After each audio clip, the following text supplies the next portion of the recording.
மானம் பெரியதென்று வாழும் மனிதர்களை மான் என்று சொல்வதில்லையா? தன்னை தானும் அறிந்து கொண்டு ஊருக்கும் சொல்பவர்கள் தலைவர்கள் ஆவதில்லையா? மானம் பெரியதென்று வாழும் மனிதர்களை மான் என்று சொல்வதில்லையா? தன்னை தானும் அறிந்து கொண்டு ஊருக்கும் சொல்பவர்கள் தலைவர்கள் ஆவதில்லையா?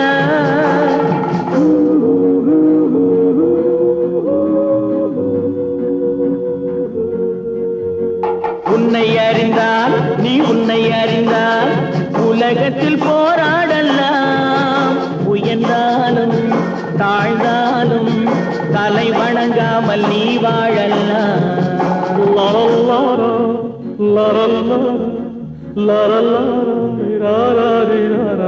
மா